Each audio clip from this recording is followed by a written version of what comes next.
So, to start off, and the major thing about this chapter that blew my mind is after Shiki defeats Wizard, Shiki theorizes the possibility that the reason the Starshine's memories were erased was because Ziggy knew he'd end up becoming the villain of this story.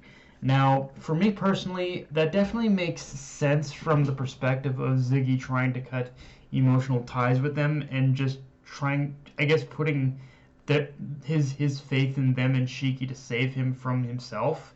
But again, going back to that memory Wizard shares with Witch, Shiki's theory doesn't fully account for why all their from what I've at least from what I've read, Shiki's theory doesn't account for why all their memories seem to be erased. Like, why didn't Witch remember this, and why was it taken? Why were these like personal memories even taken out of her? Like, again, it kind of goes back to my own theory that even if what Shiki says is the case, I think there was a part of him there was a part of Ziggy, the dark part, that was intending for the Starshines to be exactly like the Dark Stars. And for however insane a lot of these reveals are, it still like feels like there's one missing piece that's needed to like tie it all together. And granted, I could just be overthinking this whole situation, but something just isn't adding up in regards to the memory erasure aspect of this that I'm hoping is going to be addressed. Now, with that said, and at risk of sounding like a broken record, if there is any validity to the idea that Ziggy knew he was going to end up becoming corrupted, then that just puts Pino even more in the spotlight than ever before. Because remember, Pino is known as the Light of Edens, the thing that counteracts the darkness. So that in itself shows to me that Ziggy created Pino for this exact scenario and purpose, to be the one to cleanse him of the dark power that's corrupted him. Now, how that happens and how Pino's role in defeating Ziggy plays out is going to be interesting to keep track of, because that just means, because if Pino is in fact the one person who can turn the tables on Ziggy and actually save him, then that means there's a power we haven't seen from Pino yet. Whether that has to do with her EMP or some other power entirely, like, I am convinced there's something Ziggy did when programming Pino, that something he put into her programming, her core, that is going to allow her to counteract and contain the darkness of Satan gravity. And it's for me right now, just when it comes to Pino's role in the future of the series and how it pertained to defeating Ziggy, as of right now, I can't say for certain what all this means, but it's really just a matter of when Machma plans to make this known, like when Machma plans to make like her like Pino's importance in this fact known. So yeah. With that said, Machma pulled a very sneaky trick in this chapter, which is that during the first initial portion of Shiki versus Wizard, Shiki desperately trying to figure out what the meaning behind Wizard's memory, and saying if he was friends with Witch, then maybe we can be friends too. Like, it was in those initial moments where I kind of started to dread how the rest of this chapter would play out. Now, luckily, it was Machma fucking with me again, because how the fight ended, how the end result of the fight was vastly different from how I thought it would play out. Which, yeah, jumping right into that little nugget where Shiki basically one-shot Wizard, which, again, would normally be a little BS, but it's followed by Shiki saying he had only been using a tenth of his power the entire fight, which is very revealing for a couple different reasons. First is that it shows that up to this point, we've only barely scratched the surface in terms of just how powerful Shiki has become, which in itself is obvious, but now it forces, but on getting to the second point, it also forces us now to take into consideration Shiki's position.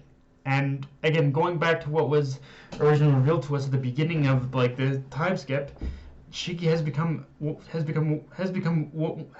of the Russian states Galactica, and even more because of that just simply because of that position, even, and it kind of forces us to ask just how much of a reservoir of power is Shiki hiding?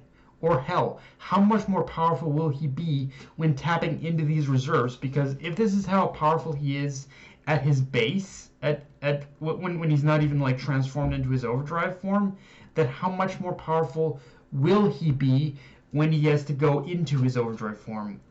It's one of those things where it's funny how it's one of those things where just the possibilities are kind of frightening to consider, and it's funny it's one of those things where despite how much Shiki has held on to who he is, there's no denying either that Shiki's getting scarier with each chapter, and like again, just with the possibility of how strong he actually is with only using 1/10 of his power, and how much he probably used to defeat Wizard, like what's again just how much power is this man holding back?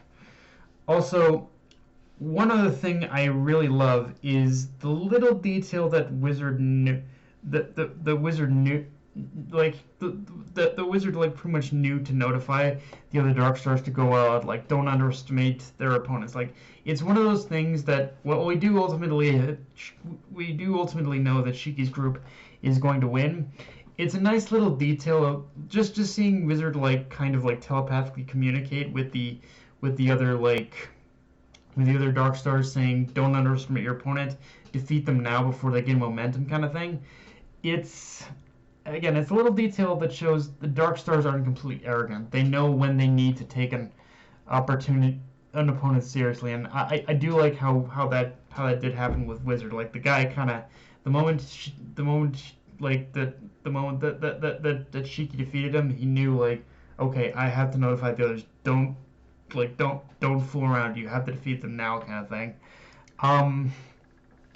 And yeah, with the fight between Ziggy and Wizard in the can, I'm kind of curious what direction Mushroom is going to be going with these other fights, because I'm not going to lie, even though we're only seeing little tidbits here and there, these other fights haven't exactly been the most emotionally engaging so far.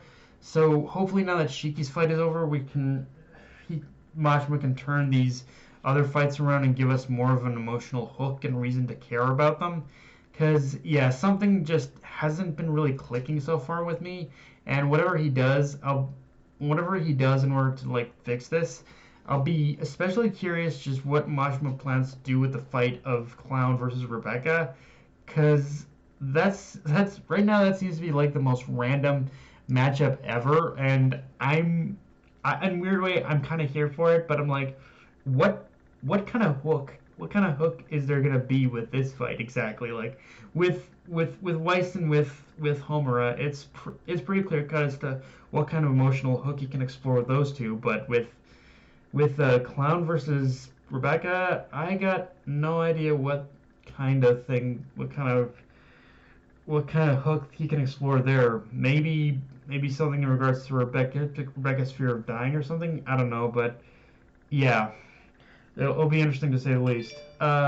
And yeah, guys, that's all I got for this review. If you enjoyed the video, like, comment, subscribe. Follow me on Twitter, analyze Crunchyroll. Be sure to hit the notification bell, hit the subscribe button, and just share the video around, guys.